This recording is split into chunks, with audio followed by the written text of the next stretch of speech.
साइनाइट मोहन, ये नाम शायद आपने कभी ना कभी सुना होगा।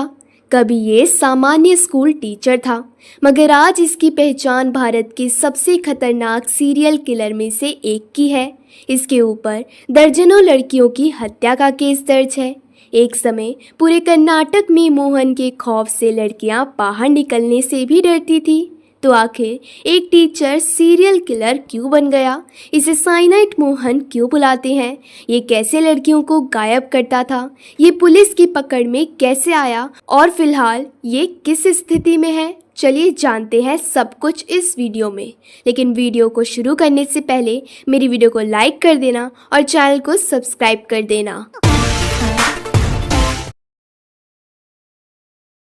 तो नमस्कार दोस्तों, आप सभी का क्राइम वर्ल्ड यूट्यूब चैनल पर बहुत बहुत स्वागत है। तो चलिए इस रहस्य को सुलझाते हैं। पुलिस के सामने साइनाइट मोहन का नाम सबसे पहले 2009 में आया था। दरअसल 17 जून 2009 को कर्नाटक के बंटवाल तालुका के बारीमर गांव के रहने वाली अनीता मुल्या नाम की एक 22 साल लड़की अचानक अपने घर से गायब हो जाती है। अनीता के गायब होने के बाद उसके परिवार और गांव वाले लगभग 2 दिनों तक अनीता को ढूंढने के लिए सारा शहर छान मारते हैं, मगर अनीता कहीं भी नहीं मिलती। अनीता के गायब होने की खबर शहर भर में फैल गई। गायब हुई लड़की अनीता का बारीमर गांव कर्नाटक के दक्षिण कन्नड़ा जिले के अंतर्गत आता था। ये इलाका उन दिनों सांप्रदायिक तनाव का केंद्र बना हुआ था। जब लड़की के गायब होने की खबर आती है तो कहा जाने लगता है कि लड़की के गायब होने का कारण कथित लव जिहाद हो सकता है। इस कारण बहुत सारे धार्मिक संगठन सड़कों पर उतर आते हैं और प्रशासन पर जल्द से जल्द अनीता को ढूंढने के लिए तत्कालीन सर्कल इंस्पेक्टर नानजुंडे गौड़ा के नेतृत्व में हाई लेवल की टीम बनाई जाती है। फिर पुलिस वालों की कई टीम अनीता को ढूंढने के लिए निकल जाती है। सर्च ऑपरेशन के दौरान अनीता के गांव में लगभग 160 किलोमीटर की दूरी पर स्थित हसन शहर के इंटरसिटी बस स्टैंड के लेडीज टॉयलेट से अनीता का शव मिल जाता है। अनीता के शरीर पर किसी भी तरह का कोई भी चोट का निशान नहीं था, मगर उसके मुंह से झाग निकल रही थी। देखकर लग रहा था कि अनीता ने शायद कोई जहरीला पदार्थ खाकर सुसाइड यानी कि आत्महत्या कर ली है। पुलिस वाले शव को कब्जे में लेकर पोस्टमार्टम के लिए भेज देते हैं। पोस्टमार्टम रिपोर्ट में अनीता के शरीर में साइनाइड पाए जाने की पुष्टि होती है। जब पोस्टमार्टम रिपोर्ट से खुलासा होता है कि अनीता ने जहर खाकर आत्महत्या की है, तो एक सवाल उठने लगता है कि अगर अनीता को आत्महत्या ही करनी थी तो वह भला अपने घर से 160 किलोमीटर दूर जाकर एक पब्लिक टॉयलेट में जहर क्यों खाएगी? इसी बात का पता लगाने के लिए पुलिस मामले की गहराई से जांच करने का फैसला करती है और अनीता द्वारा इस्तेमाल किए जाने वाले फ़ोन और अनीता के घर पर लगे लैंडलाइन फ़ोन को कब्जे में लेकर जांच शुरू की जाती है। जांच पड़ताल के दौरान पुलिस को अनीता के सेल फोन से एक नंबर मिलता है जिसमें अनीता को काफ़ी कॉल किया गया था। जांच में पता चलता है कि ये नंबर अनीता के गांव से कुछ दूरी पर स्थित मधीकेरी में रहने वाले श्रीधर नाम के एक व्यक्ति के नाम पर दर्ज है। अनीता की मौत से श्रीधर का कोई कनेक्शन है या नहीं, इस बात का पता लगाने के लिए पुलिस वाले अब श्रीधर के घर पर जाते हैं, मगर यहाँ आकर पुलिस वालों को एक हैरान कर देने वाली जानकारी मिलती है। दरअसल श्रीधर बताता है कि यह सिम वह नहीं बल्कि उसकी बहन कावेरी यूज़ कर रही थी। अब पुलिस वाले पूछते हैं कि जब इस सिम का इस्तेमाल अगर कावेरी करती है तो वो अब कहाँ है? जवाब में श्रीधर बताता है कि कावेरी 17 मार्च 2009 से ही गायब है। पुलिस वाले कावेरी के गायब होने की भी छानबीन करने लगते हैं। अब कावेरी द्वारा इस्तेमाल किए जाने वाले पर्सनल फ़ोन की कॉल डिटेल्स भी निकाली जाती है। जांच में सामने आता है कि कावेरी को 2 अननोन नंबर से काफ़ी ज़्यादा कॉल आती थी और उन पर अक्सर काफ़ी देर बातें भी होती थी। पुलिस उन दोनों नंबर की डिटेल्स निकलवाती है तो पता चलता है कि एक नंबर पुत्तूर की रहने वाली विनुथा नाम की एक महिला का है, जबकि दूसरा नंबर कंसरागोड की रहने वाली पुष्पा का है।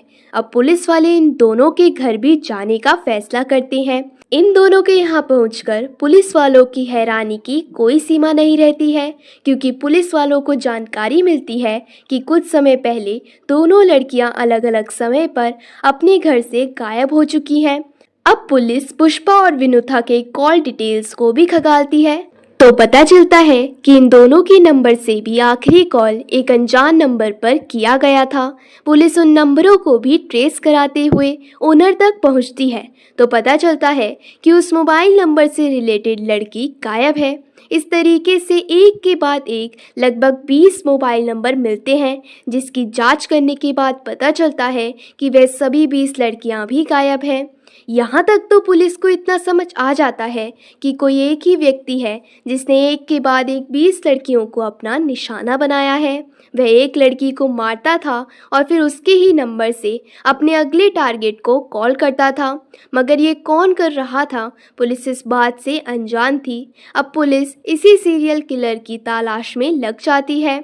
पुलिस को शुरू में शक होता है कि शायद कोई मानव तस्कर गैंग है जो मासूम लड़कियों को बहला फुसला कर अपना शिकार बना रहा है। पुलिस शुरू में इसी एंगल से जांच करती है, मगर गहराई से जांच के बाद भी पुलिस को कहीं से भी लड़कियों की किडनैपिंग या तस्करी के सबूत नहीं मिलते हैं। पुलिस वाले अब फिर से पूरी ताकत से असली किलर तक पहुंचने के लिए एड़ी चोटी का जोर लगा देते हैं। यहाँ तक कि बड़ी स्तर पर पुलिस अपने मुखबिर को भी इलाके में फैला देती है, मगर कहीं से भी कोई जानकारी निकलकर सामने नहीं आती है। अभी पुलिस अपनी जांच में लगी हुई थी कि एक फॉरेंसिक रिपोर्ट से पुलिस को बड़ा ब्रेक थ्रू मिलता है। रिपोर्ट से पता चलता है कि अब तक जो भी 20 लड़कियां गायब हुई हैं, उन सभी के सिम कार्ड का इस्तेमाल जिस मोबाइल फ़ोन में हुआ था, उन सभी का IMEI नंबर सेम था, यानी कोई एक ही व्यक्ति था जो लड़कियों की हत्या कर रहा था, फिर उसका सिम मोबाइल से निकालकर एक ही मोबाइल में यूज कर रहा था। तत्काल ही पुलिस IMEI नंबर के सहारे मोबाइल फोन के ओनर का पता लगाने की कोशिश में लग जाती है। बहुत जल्द पुलिस वालों को कामयाबी भी मिलती है। रिपोर्ट्स के मुताबिक पता चलता है कि जिस मोबाइल फ़ोन में गायब हुई लड़कियों का सिम इस्तेमाल किया गया था, वह फ़ोन कर्नाटक के बेंगलोर के एक दूर डेरेलाकट्टे गांव में इस्तेमाल हो रहा था। पुलिस वाले पता करते हुए डेरेलाकट्टे गांव तक पहुंच जाते हैं। थोड़ी देर की मेहनत के बाद पुलिस वाले उस मोबाइल हेडसेट का इस्तेमाल कर रहे व्यक्ति तक भी पहुंच जाते हैं। थोड़ी सी पूछताछ के बाद उस व्यक्ति को हिरासत में ले लिया जाता है। हिरासत में लिए गए इस व्यक्ति का नाम पुरुषा था। पुलिस पूछताछ में ये व्यक्ति बताता है कि ये मोबाइल फ़ोन उसका ज़रूर था, मगर अब ये मोबाइल फ़ोन वह इस्तेमाल नहीं करता है, बल्कि उसने कुछ समय पहले ये मोबाइल अपने भतीजे को दे दिया था। भतीजे के बारे में पूछने पर वह व्यक्ति पुलिस वालों को बताता है कि मेरा भतीजा एक स्कूल मास्टर है और उसका नाम मोहन कुमार है। मोहन कुमार का नाम केस में आते ही पुलिस वाले अब मोहन कुमार की कुंडली खंगालना शुरू करते हैं। जांच में पता चलता है कि मोहन कुमार का जन्म 6 अप्रैल 1963 को कर्नाटक के एक बेहद ही गरीब परिवार में हुआ था। इस परिवार में मोहन कुमार के अलावा मोहन कुमार के 2 भाई और एक बहन थी। मोहन कुमार के माता पिता दिहाड़ी मजदूरी के तौर पर काम किया करते थे। माता पिता ज़रूर मजदूर के तौर पर काम करते थे, मगर सभी बच्चे पढ़ने में ठीक थे और सभी पढ़ाई के बाद नौकरी करने लगते हैं। मोहन कुमार भी हाई स्कूल पूरा करने के बाद BA की degree Uppi नंगड़ी first grade college से हासिल करता है। पढ़ाई पूरी करने के बाद मोहन कुमार को 1984 के नवंबर महीने में सरकारी नौकरी मिल जाती है और बतौर शिक्षक उसकी पहली पोस्टिंग शिरनी प्राइमरी स्कूल में होती है। नौकरी के दौरान ही मोहन कुमार की शादी मैरी नाम की एक महिला से हो जाती है, मगर ये शादी बहुत ज़्यादा दिन नहीं चलती है। उसके बाद मोहन कुमार दूसरी शादी मंजुला नाम की महिला से करता है, जिससे इसके 2 बच्चे होते हैं। मोहन कुमार के बारे में पूरी जानकारी निकालने के बाद पुलिस वाले मोहन कुमार को पकड़ने का प्लान बनाने में लग जाते हैं। पुलिस वालों को पता था कि ये शातिर व्यक्ति अब तक 20 लड़कियों की हत्या कर चुका है, इसलिए इसे पकड़ना इतना आसान नहीं होगा। इसीलिए पुलिस वाले मोहन कुमार को उसी के प्लान में फंसाकर पकड़ने का प्लान बनाते हैं। दरअसल जब पुलिस अनीता के गायब होने के बाद अनीता को खोजने में लगे हुए थे, तभी अनीता के घर से कुछ दूरी पर रहने वाली सुमित्रा नाम की एक महिला टेलर पुलिस वालों को बताती है कि उसने एक पुरुष के साथ अनीता को आखिरी बार बस स्टैंड पर देखा था। सुमित्रा ये भी बताती है कि अगर उसने उस व्यक्ति को फिर से देखा तो शायद पहचान सकती है। मोहन कुमार का नाम सामने आने के बाद पुलिस वाले सुमित्रा को मोहन कुमार की तस्वीर दिखाते हैं। तस्वीर देखते ही सुमित्रा तुरंत मोहन कुमार को पहचान लेती है। इतना ही नहीं, सुमित्रा ये भी बताती है कि 2005 के आसपास मोहन कुमार ने उसके सामने शादी का प्रस्ताव रखा था और खुद को एक सरकारी अफसर बताया था। यहाँ पुलिस वालों को अच्छा मौका मिल जाता है। पुलिस वाले दिमाग लगाते हैं कि सुमित्रा के मोबाइल से ही मोहन कुमार को फ़ोन करवाते हैं। सुमित्रा मोहन को कहती है कि मैं तुमसे मिलना चाहती हूँ और मैं तुमसे शादी भी करूँगी। पहले तो मोहन कुमार सुमित्रा की बातों में नहीं आता है, मगर जब सुमित्रा मोहन कुमार को पक्का यकीन दिला देती है तो मोहन कुमार सुमित्रा से मिलने के लिए राजी हो जाता है। फिर वह सुमित्रा के बताए समय पर पास के ही बस स्टैंड पर सुमित्रा से मिलने आ जाता है। यहाँ पुलिस पहले से ही तैयार थी। जैसे ही मोहन कुमार आता है, पुलिस वाले तुरंत मोहन कुमार को पकड़कर गिरफ्तार कर लेते हैं। अब पूछताछ का सिलसिला शुरू होता है और इस पूछताछ में मोहन कुमार एक के बाद एक सभी लड़कियों की हत्या की बात कबूल कर लेता है। हत्या के पीछे की वजह पूछने पर मोहन कुमार बताता है कि दरअसल वह अपने आसपास की ऐसी लड़कियों के बारे में पता लगाता था जिनकी उम्र ज़्यादा हो गई है और उनकी शादी नहीं हो रही है। फिर उन लड़कियों से मोहन कुमार अलग अलग नाम से मिला करता था और पहले दोस्ती करता था, फिर लड़कियों को मुफ्त में शादी का सपना दिखाता था। लड़कियां शादी से इनकार ना करें, इसीलिए मोहन पहले बातों ही बातों में लड़कियों की जाति पूछ लेता था और फिर अपने आप को भी उसी जाति का बताता था, क्योंकि मोहन कुमार लड़कियों के सामने खुद को बड़ा सरकारी अधिकारी बताता था और खुद को दहेज विरोधी भी बताता था। इसीलिए लड़कियां अक्सर मोहन कुमार की बातों में आ जाती थी और फिर मोहन कुमार उन लड़कियों को कहता था कि घर में तुम्हारी जो भी ज्वेलरी है उन्हें लेकर आ जाओ और फिर हम शादी कर लेंगे। मोहन कुमार के झांसे में आकर लड़कियां घर से ज्वेलरी लेकर मोहन कुमार के साथ चली आती थी।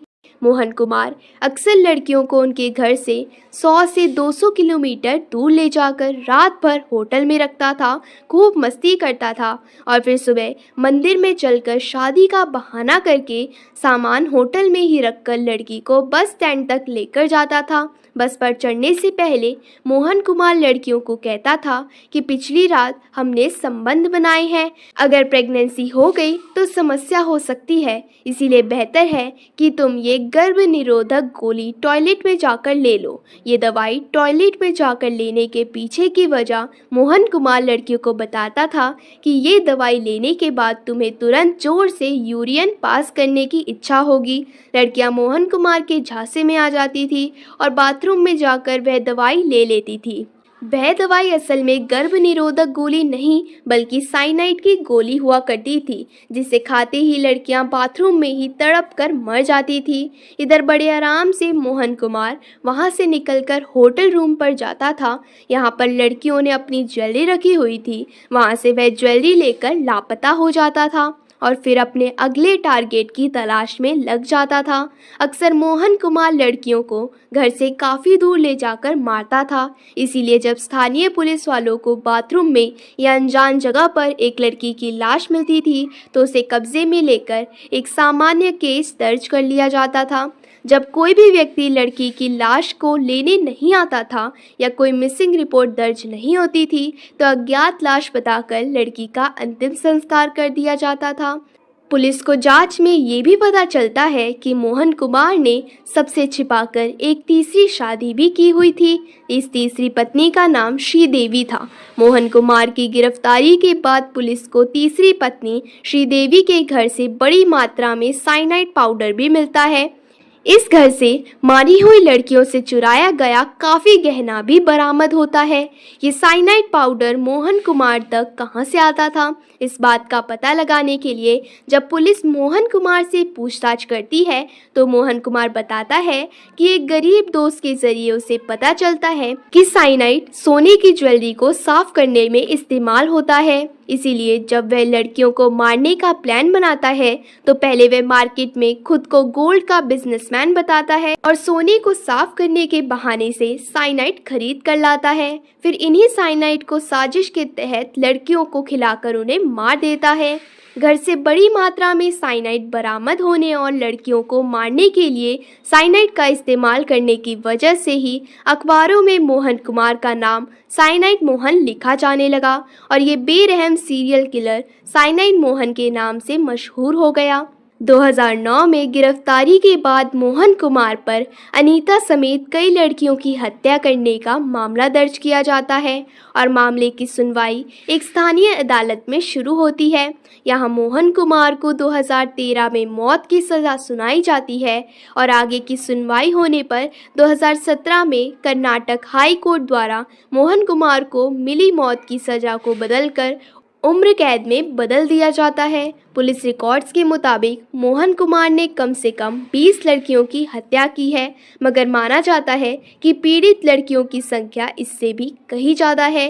पुलिस रिकॉर्ड्स के मुताबिक मोहन कुमार ने पहली हत्या 2004 में की थी। 2005 में वह 3 महिलाओं को अपना शिकार बना लेता है। 2006 में शिकार बनी लड़कियों की संख्या 4 थी। इसी तरह 2007 में ये 3, 2008 में 2 और 2009 में सबसे ज़्यादा यानी कि 9 लड़कियों को अपना शिकार बनाता है, जिसमें एक लड़की अनीता भी थी। फिलहाल मोहन कुमार की बात करें तो वह कर्नाटक के बेलगावी के हिंदलगा सेंट्रल जेल में बंद है। दोस्तों, मोहन कुमार को जो सज़ा मिलनी थी वह तो अदालत से मिल गई। आप उस सज़ा से संतुष्ट हैं या नहीं, कमेंट बॉक्स में ज़रूर बताएं। अगर आपको मेरी ये वीडियो पसंद आई हो तो इस वीडियो को लाइक करते हुए शेयर भी करें और क्राइम की दुनिया से जुड़ी ऐसी ही सच्ची कहानियाँ देखने के लिए क्राइम वर्ल्ड यूट्यूब चैनल को सब्सक्राइब करें।